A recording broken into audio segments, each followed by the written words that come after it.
Welcome to స్వేచ్ఛ media. వ్యూహం cinema నిన్న రిలీజ్ అయిన సంగతి మనందరికీ తెలిసిందే.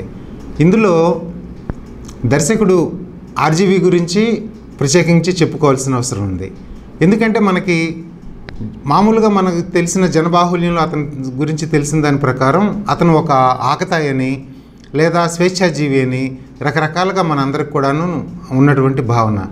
కానీ తను మొట్టమొదటిసారి ఒక బాధ్యత గల పౌరుడుగా మనందరి ముందరికి వచ్చింది కుక్కల దాడిలో హైదరాబాదులో ఒక చిన్నారి చనిపోయినప్పుడు అతను స్పందించిన విధానం మనందరి దృష్టికి వచ్చింది.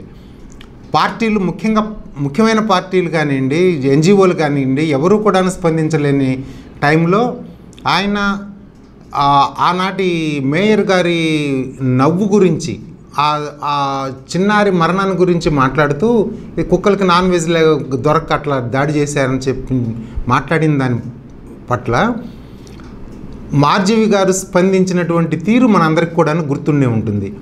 ఒక బాధ్యత గల పౌరుడుగా, మామూలుగా బాధ్యతలు తీసుకోవడానికి నేను ఇష్టపడను, అసహించుకుంటాననేటువంటి మనిషి ఎంతో బాధ్యతగా కుక్కల దాడిలో చనిపోయినటువంటి చిన్నారి విషయంలో స్పందించిన తీరు మొట్టమొదటిసారి మనందరికి కూడాను ఆశ్చర్యం కలిగించుంటుంది.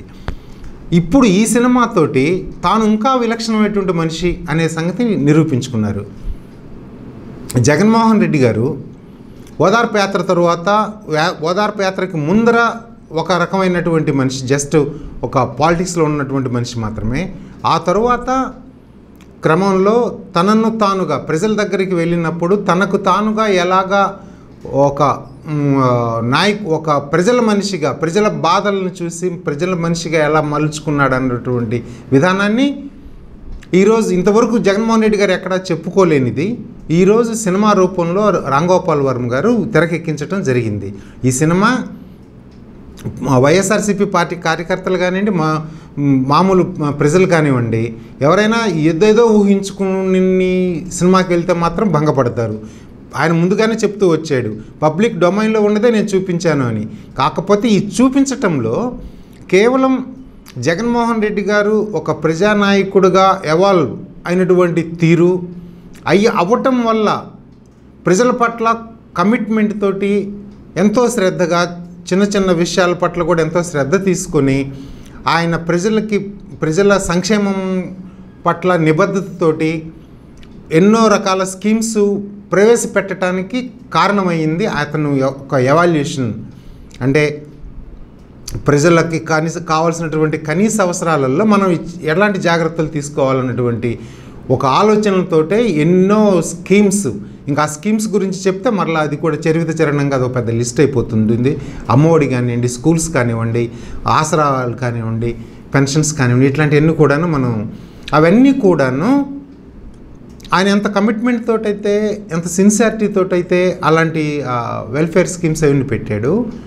దాని తాలూకా ఫలాలు ఈరోజు సొసైటీ అనుభవిస్తుంది. దానికి ప్రత్యక్షమైన తార్కాను మనం రెండు ప్రస్తావించుకోవచ్చు. ఒకటి, కాల్ మనీ సెక్స్ రాకెట్ లాంటి ఒక నిత్యం వడ్డీ వ్యాపారస్తుల దోపిడీ నుంచి ప్రజలు, చిన్న చితక వర్తకులు విముక్తి పొందటం.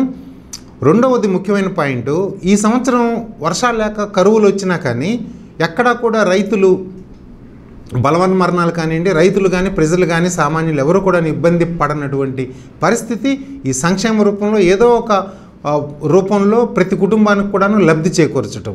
వీటన్నిటినీ వెనకాల జగన్మోహన్ రెడ్డి గారి కేవలం సిన్సియారిటీ, కమిట్మెంట్ మాత్రమే ఉన్నది అనేది ఈ చిత్రం ద్వారా చాలా చక్కగా తెరకెక్కించగలిగారు ఆర్జీవి గారు. దీనికి సినిమా పట్ల మనం ఏదో యాత్ర 2 సినిమా చాలా భావోద్వేగమైనటువంటి డైలాగులతోటి, భావోద్వేగమైనటువంటి సన్నివేశాలతోటి వైఎస్ఆర్ అభిమానుల్ని కుర్చీకి కట్టిపడి వేసి కన్నీరు పెట్టించగలిగినటువంటి సినిమా యాత్ర 2. కానీ ఈ సినిమా అలా కాదు. కేవలం జగన్మోహన్ రెడ్డి గారు కానివ్వండి, వైఎస్ఆర్సీపీ పార్టీ కానివ్వండి, సరిగ్గా ప్రచారం చేసుకోలేని స్థితిలో జగన్మోహన్ రెడ్డి గారి గురించి, ఆయన వ్యక్తిత్వం గురించి చాలా చక్కగా, ఆయన భావోద్వేగాలు బయటపడనటువంటి ఆయన మనస్తత్వం అయినా కానీ లోతుగా ప్రతి చిన్న విషయాన్ని కూడా ఎంత లోతుగా ఆలోచిస్తారు అనే విషయం చాలా చక్కగా తెరకెక్కించారు ఆర్జీవి గారు. ఒక వైఎస్ఆర్సీపీ ఈ కార్యకర్తలందరూ కూడాను ఇది సంతోషపడాల్సినటువంటి సమయం. ఎందుకంటే సరిగ్గా ఎన్నికల ముందు ఈ సినిమా రిలీజ్ కావడం అనేది వైఎస్ఆర్సీపీ పార్టీ వాళ్ళు ప్రచారం చేసుకోలేని విధంగా ప్రచారం చేసి పెట్టడము అనేది ఒక చారిత్రక అంశంగా మనం భావించాల్సి ఉంటుంది.